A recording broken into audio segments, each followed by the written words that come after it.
종합조회 TV 시청자 여러분 안녕하십니까. 지금은 2018년 4월 25일 오후 2시를 넘어서는 순간입니다.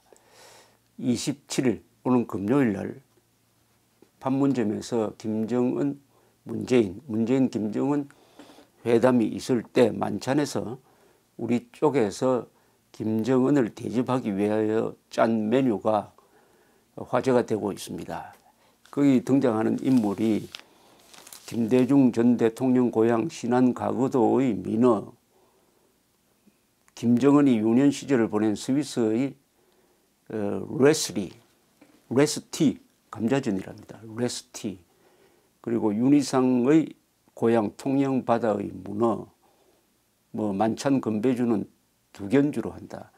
그리고 정주영 회장의 소떼 방북으로 유명한 서산 목장의 한우, 또 노무현 전 대통령 고향 김해 봉화마을의 쌀밥과 DMZ 산나물로 만든 비빔밥, 망고 무스, 그것도 한반도기를 장식한 디저트, 이런 등등 나온다고 되어 있습니다.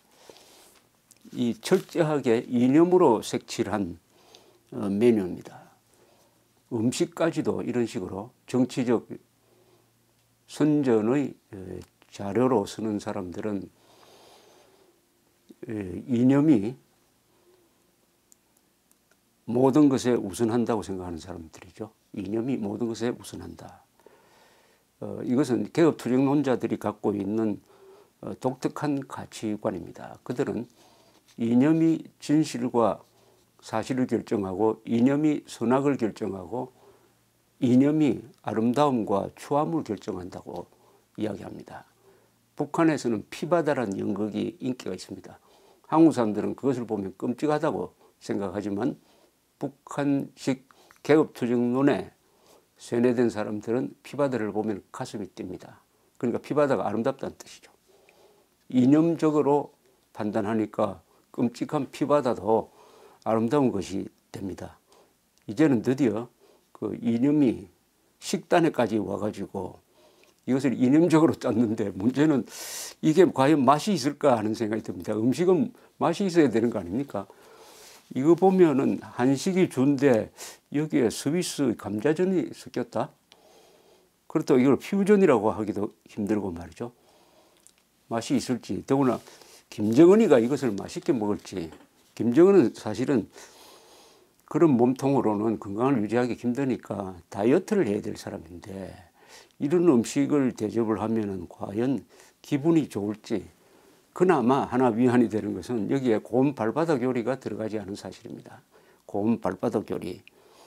2000년 6월에 김대중 김정일 회담이 평양에 열렸을 때, 그때 김정일이가 내놓은 식단이 상어 지느러미, 그 다음에 물김치. 이 물김치는 배를 잘라내고 속을 파낸 다음 그 속에다가 김치를 담은 겁니다. 돌불고기, 불에 달군 돌 위에 고깃점을 올려놓으면 자동적으로 굽히게 만든 것이었어요. 그리고 결정판이 고운 발바닥 요리였습니다. 고운 발바닥 요리.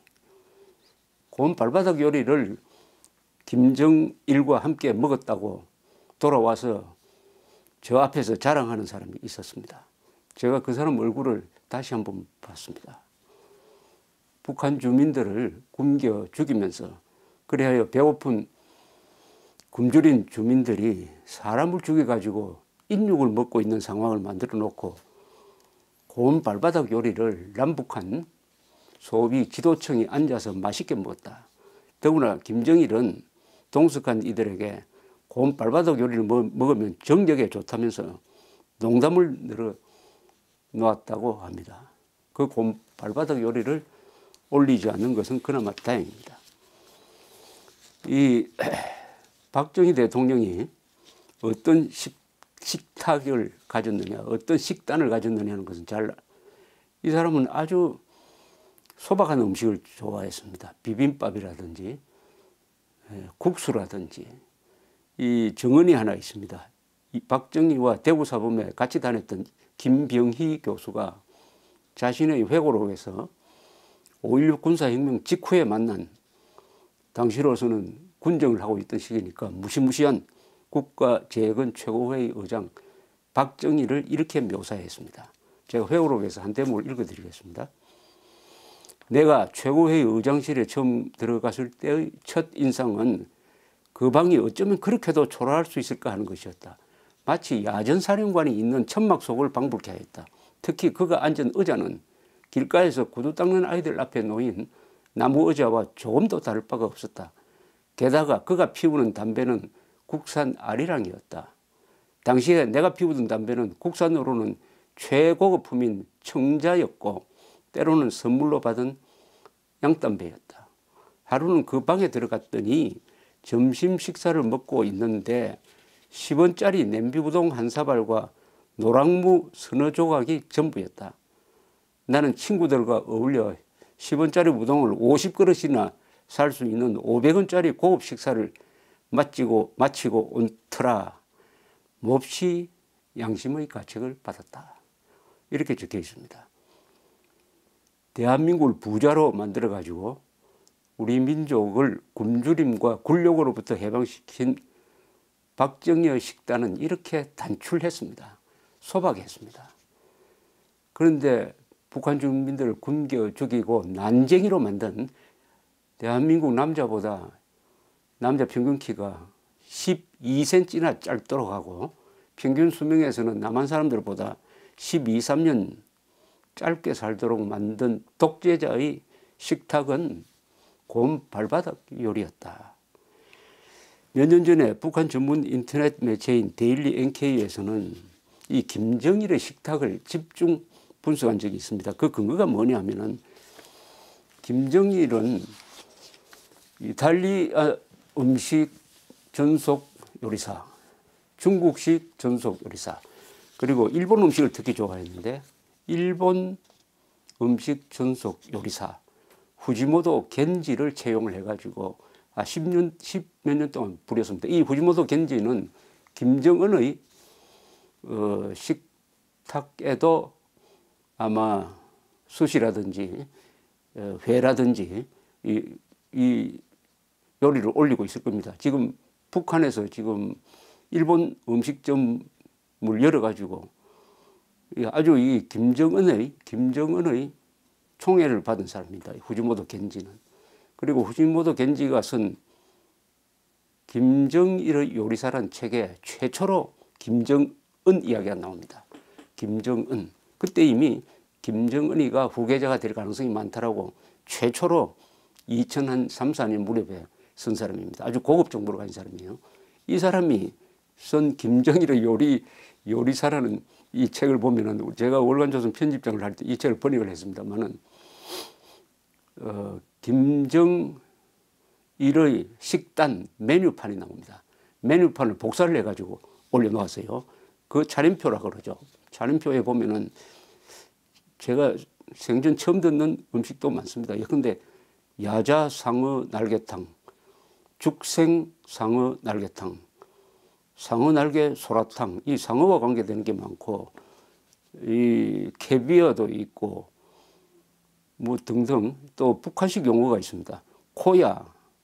코야는 새끼 돼지구이죠. 코야는 북한 말은 아닙니다만은 쌀로 이거는 소금에 절여 숙성시킨 돼지 비계 뭐 이런 돼지 고기 종류도 나오는데 이걸 신라호텔 조리부 최인수 과장한테 맡겨가지고 이거 얼마쯤 될까요 하고 계산을 해봤더니 뱀장어 캐비어가 제일 비싼데 이거는 200만 원이다. 그러니까 한 끼가 200만 원짜리다.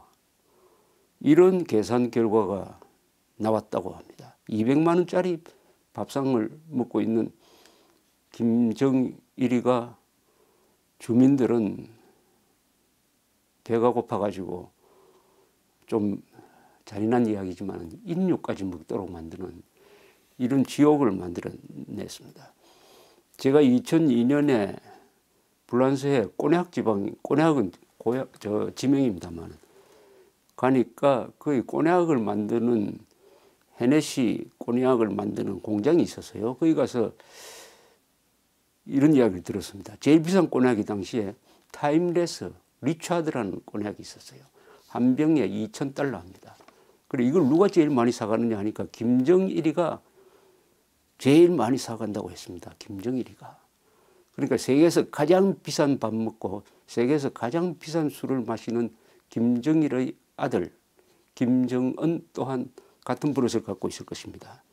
그 김정은 앞에 내어놓은 문재인의 청와대가 짠 온통 이념으로 덧칠을 한 이 음식, 그는 음식은 맛이 있어야 됩니다. 김정은이가 이 음식을 먹고 배탈 나면 큰일 나죠. 그나마 위안을 삼자면은 고운 발바닥 요리는 빠졌다는 걸로 위안을 삼아야 되니까 이런 코미디가 없습니다. 어떻게 먹는지 한번 중계를 한다니까 한번 여러분 유심히 한번 살펴보십시오. 감사합니다.